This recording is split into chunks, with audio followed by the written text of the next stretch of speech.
Hello everyone. जी हाँ, बिल्कुल सही देखा आपने। Information is wealth. आज के इस इन्फॉर्मेशन एज में अगर आप इन्फॉर्म्ड हैं तो आप एम्पावर्ड हैं, because an investment in knowledge always page the best interest. अगर आप इन्फॉर्म्ड हैं तो कोई आपको घुमा नहीं सकता, आपको बेवकूफ़ नहीं बना सकता। रिसेंटली ईडी यानी इन्फोर्समेंट डायरेक्टरेट ने रिया चक्रवर्ती को पूछताछ के लिए बुलाया था। इसके पहले सीबीआई ने भी रिया चक्रवर्ती पर एफआईआर दर्ज किया है। कैसे काम करती हैं ये ईडी सीबीआई, क्या है ये सीबीआई कैसे काम करती है, ये मैंने पिछले वीडियो में बनाया था। लिंक नीचे डिस्क्रिप्शन बॉक्स में दी गई है। Do watch the video, it is very informative. Enforcement directorate एक लॉ इन्फोर्समेंट एजेंसी है एंड इकोनॉमिक इंटेलिजेंस एजेंसी भी है। ये जब भी देश में इकोनॉमिक क्राइम्स होते हैं तो उसमें इन्फोर्समेंट डायरेक्टरेट का रोल काफ़ी इम्पॉर्टेंट होता है, क्योंकि वही इस चीज़ को हैंडल करती हैं। अगर हम बात करें कि इसकी ओरिजिन की, ये बनी कैसे, तो 1956 में ये एज ए इन्फोर्समेंट यूनिट बनी थी under department of economic affairs and 1957 यानी एक साल के बाद उसे रीनेम कर दिया गया इन्फोर्समेंट डायरेक्टरेट। अगर बात करें इसकी कंपोजिशन की कि इसमें कौन कौन से ऑफिसर्स आते हैं, कैसे आते हैं, ये रिक्रूटमेंट के थ्रू भी आते हैं और प्लस इंटरनली गवर्नमेंट के द्वारा भी आते हैं। जैसे इंटरनली कहाँ से, जैसे वो Indian revenue services, Indian corporate law services, Indian police services, Indian administrative services and customs and some other more departments, यहाँ से वो चुनकर इनको बनाए जाते हैं। नाउ अगर हम इनकी ऑब्जेक्टिव की बात करें तो इनका उद्देश्य क्या है। बेसिकली ये 3 लॉ को इन्फोर्स करते हैं जो गवर्नमेंट ऑफ इंडिया ने इनेक्ट किया था। वो हैं FEMA फेमा यानी कि फॉरेन एक्सचेंज मैनेजमेंट एक्ट जो कि 1999 में आया था। सेकंड PMLA पमला जो कि 2002 में आया था, ये क्या है, prevention of money laundering act.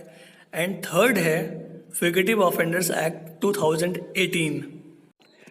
Note, FEMA के पहले फेरा था यानी कि फॉरेन एक्सचेंज रेगुलेटरी एक्ट, जो कि बाद में फेमा हुआ।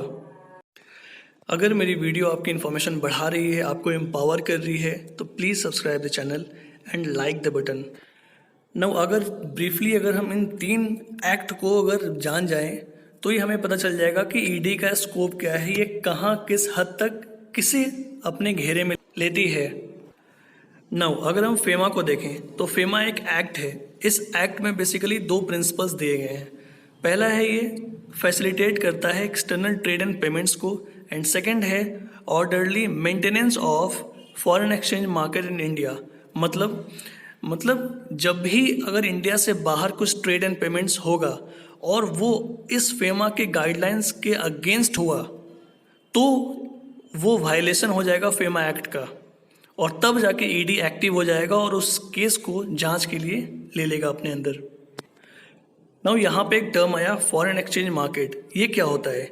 ये बेसिकली एक इलेक्ट्रॉनिक नेटवर्क होता है बैंक्स का, ब्रोकर्स का, इंस्टीट्यूशंस का। क्योंकि अगर ट्रांजेक्शन हो रहा है तो वो इलेक्ट्रॉनिक रूप में पेमेंट एंड ट्रांजेक्शंस हो रहे हैं, तो वो रिकॉर्ड होते हैं, बैंकिंग के थ्रू हो रहे हैं, तो वो एक्चुअली इलेक्ट्रॉनिक नेटवर्क होता है।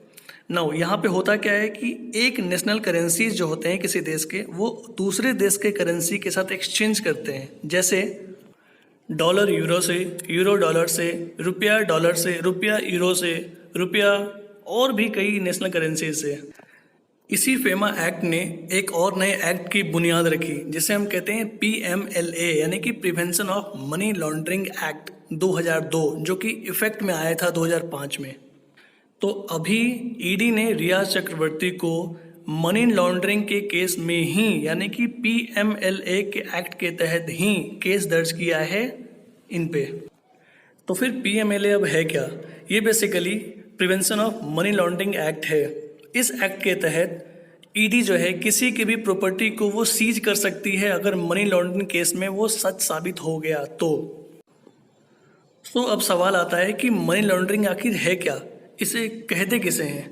तो मनी लॉन्ड्रिंग बेसिकली एक सिंपल टर्म में समझें तो एक इलीगल प्रोसेस है जिसमें कि हम कंसील करते हैं, हाइड करते हैं द ओरिजिन ऑफ मनी, कि वो पैसा ओरिजिनली आया कहाँ से।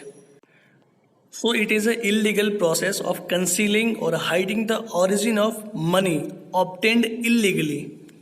इस मनी लॉन्ड्रिंग को हम लोग डर्टी मनी भी कहते हैं. Process of making illegal money legal. Now अब सवाल आता है कि ये मनी लॉन्ड्रिंग लोग करते कैसे हैं. तो इसे बहुत तरीके से करते हैं. जैसे पहला है स्मर्फिंग, यानी कि एक बड़े कैश को हम सीधा एक बार ना जमा करके टुकड़ों में जमा करना, इन पीसेज. फिर है सेल कंपनीज. ये बहुत ही कारगर तरीका है मनी लॉन्ड्रिंग करने का. इसमें क्या होता है कि एक ऐसी कंपनी को कागजात पे दिखाया जाता है जो फिजिकली एग्जिस्ट ही नहीं करता है, और वो भी ये कंपनी एक फिक्टिशियस नेम पे होता है, यानी कि एक काल्पनिक नेम पे होता है जिसका ऑनर का पता ही नहीं होता है. और वो ऑन रिकॉर्ड ऑन पेपर तो होता है, बट फिजिकली यानी कि इस बिल्डिंग होगी, उसमें और भी चीज़ें होंगी, वो इंफ्रास्ट्रक्चर नहीं होता है, यानी कि कागजात पे होता है बट फिजिकली नहीं होता है. अदर एग्जांपल्स में क्रिप्टो करेंसीज भी हैं जहाँ पे माइनिंग कहाँ पे हो रही है, कैसे हो रही है, इसमें डिटेल्स नहीं होते हैं. तो क्रिप्टो करेंसीज भी एक वैलिड सोर्स है इस मनी लॉन्ड्रिंग का. तो अगर पीएमएलए एक्ट का उल्लंघन हुआ, यानी कि मनी लॉन्ड्रिंग का केस अगर हुआ, अगर किसी ने किसी से गलत तरीके से पैसा कमाया, तो ईडी वहाँ पे एक्टिव हो जाती है उस केस को हैंडल करने के लिए.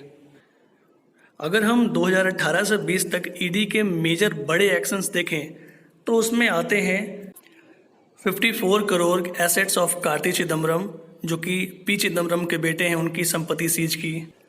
विजय माल्या की बेंगलुरु की एसेट्स को सीज की. 637 करोड़ नीरव मोदी की जो एसेट्स थी उसको उन्होंने सीज किया, जो पंजाब नेशनल बैंक स्कैम्स में फंसे थे. एसआरएस ग्रुप की 2500 करोड़ की संपत्ति को सीज किया. फिर गुजरात बेस्ड फर्म जो है उसकी 18 करोड़ की संपत्ति को सीज किया. 127 करोड़ एक बॉलीवुड प्रोडक्शन फर्म जिसे मनी लॉन्ड्रिंग केस में सीज किया है. तो ये थी एक ओवरव्यू कि ईडी कैसे काम करती है, उन्होंने क्यों रिया चक्रवर्ती को पकड़ा, किस पे पकड़ा, किस एक्ट का वायलेशन हुआ. अगर इस वीडियो से आपकी इन्फॉर्मेशन थोड़ी भी बढ़ी है तो please support bye subscribing, like the button and share it, and also press the notification button. Thank you for watching.